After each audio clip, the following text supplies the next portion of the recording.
pemirsa, coba perhatikan huruf-huruf aksara Sunda ini ya pemirsa. Kita kenali ini adalah huruf Fa ya pemirsa. Huruf Fa, aksara Sunda Fa seperti ini. Ini adalah aksara Sundana. Ma ya pemirsa. Ini ma ya. Ini na ya. Ini juga.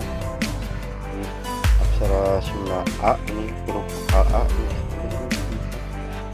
Sama ya, la ya. Ini juga ma ya. Jadi fa, na, ma, nya, a, la, ma. Nah, aksara Sunda ini atau huruf-huruf aksara Sunda ini kita ubah ya menjadi sebuah kata yang bermakna ya. Kalau begini kan kita belum tahu ya. Fa, kita rubah fa menjadi v ya. Bagaimana fa ini berubah menjadi v ya. V fa ini supaya berubah menjadi v, kita beri tanda paneleng ya. Ini paneleng, tandanya seperti ini, posisinya di depan ini. Ini adalah tanda baca paneleng. Fungsinya untuk merubah bunyi fa menjadi v ya. V, ini tanda baca paneleng, posisinya di depan v. Sekarang nah, bagaimana supaya na ini menjadi no? Merubah na menjadi no, kita beri tanda baca panolong, posisinya di belakang ya. Kalau ini di depan, cuman ini ada tanda mengarah ke hurufnya ya, di belakang huruf. Kalau ini ada tanda seperti paneleng juga, ini namanya panolong, ada tanda mengarah ke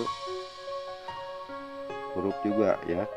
Ini ya, ini tanda panolong, tanda baca panolong ini fungsinya untuk merubah huruf na, bunyi na menjadi no ya. Jadi dibacanya sekarang veno ya. Sekarang ini aksara Sunda ma, ini bagaimana menjadi me ya. Veno me ya. Kita sama seperti v, fa dari v ya, ma jadi me, kita beri tanda baca aksara Sunda paneleng ya, depannya Sunda paneleng, ma menjadi me ya. Sekarang na tetap ya, supaya dibaca fenomena ya, maknanya tidak ada penambahan tanda baca. Jadi sekarang dibacanya fenomena ya. Jadi penulisan fenomena seperti ini, fenomena. Alam, nah ini huruf Sunda vokal a pemirsa, a ya a. Inilah tetap tidak ada penambahan tanda baca.